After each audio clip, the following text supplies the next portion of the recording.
ரகசியம் பேசலாம் வாங்க.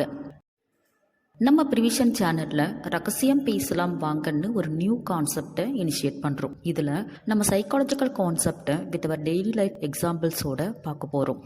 வாங்க பேசலாம். நமக்கு ஒரு 6th 7th படிக்கும் போது இருந்து விவரம் தெரிய ஆரம்பிச்சிருக்குமா? அந்த ஏஜுக்கு ஒரு செகண்ட் உங்கள் மைண்டை ரீவைண்ட் பண்ணி போய் பாருங்கள்.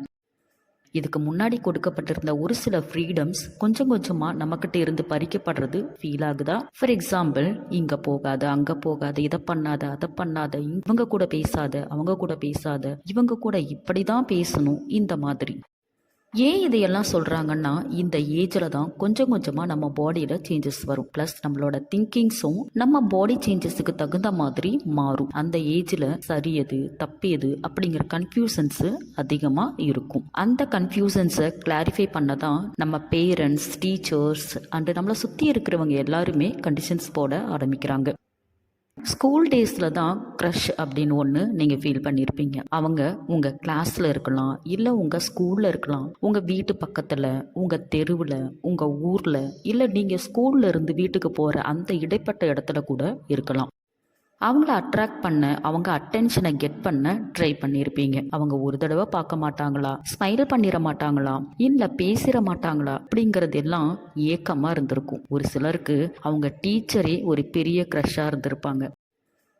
ஒரு சிலருக்கு ஒரே டைமில் 2-3 பேர் மேலே க்ரஷ் இருந்திருக்கும். அதே மாதிரி ஒரு க்ரஷ்ஷை ஒரு 3 மாதம் இல்லை 4 மாதம் தான் பிடிக்கும். அதுக்கப்புறம் அவங்களுக்கு அந்த க்ரஷ் மேலே இருக்கிற அந்த ஃபீலு மாறிடும். அப்புறம் வேறு ஒருத்தவங்களை பிடிக்க ஆரம்பிக்கும். அப்போ அவங்களுக்கு க்ரஷ்ஷாக இருப்பாங்க. இதை தான் நாம் என்ன சொல்லுவோம்னா, பார்க்குறதே எல்லாம் பிடிக்கிற ஏஜ்னு சொல்லுவோம்.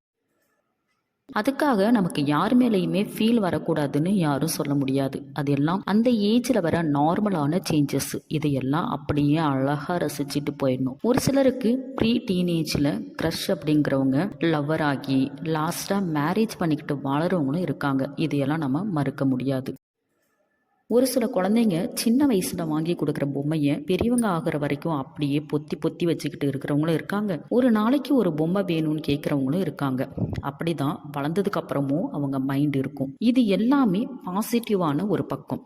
நெகட்டிவான இன்னொரு பக்கம் இருக்குது. அதுதான் ஹராஸ்மெண்ட்.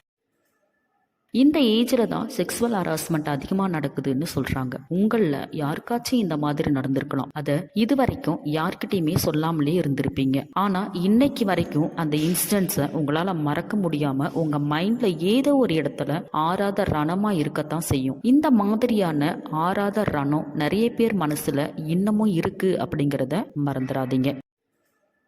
நம்ம லைஃப்பில் நடக்கிற எல்லா விஷயங்களுக்கும் நாம் மட்டுமே பொறுப்பாளியாக இருக்க முடியாது. உங்கள் ப்ரீ டீனேஜில் நல்லது நடந்திருந்தா அதை ஹாப்பியாகவும், கெட்டது நடந்திருந்தா அதை பாடமாகவும் எடுத்துக்கிட்டு ஹாப்பியாக உங்கள் லைஃப்பை வாழுங்க. இந்த மாதிரி நீங்கள் ஃபீல் பண்ண விஷயங்களை நீங்கள் கண்டிப்பாக யார்கிட்டையுமே ஷேர் பண்ணியிருக்க மாட்டீங்க. ஏன்னா அப்படி ஷேர் பண்ணால் நம்மளை தப்பாக நினச்சிருவாங்களோன்னு பயமாக இருந்திருக்கும். ஒன்று மட்டும் தெரிஞ்சுக்கோங்க, இந்த உலகத்தில் நல்லவங்கன்னு யாருமே இல்லை. ஒருத்தரோட உண்மை வெளியில் தெரியாத வரைக்கும் தான் அவங்க நல்லவங்க. மற்றபடி எல்லாருமே சாதாரணமாக தப்பு பண்ணுற மனுஷங்க தான். உங்களுக்குன்னு ஒரு எல்லையை வகுத்துக்கிட்டு அதுக்குள்ளே ட்ராவல் பண்ண ஆரம்பிங்க. சரி தப்பு அப்படிங்கிறது அவங்க சூழ்நிலையை பொறுத்தது தானே தவிர யாருக்கும் யாரையும் ஜட்ஜ் பண்ணுற உரிமை இல்லை அப்படிங்கிறத எப்போவுமே மைண்டில் வச்சுக்கோங்க. Be happy always without any regret. Thank you.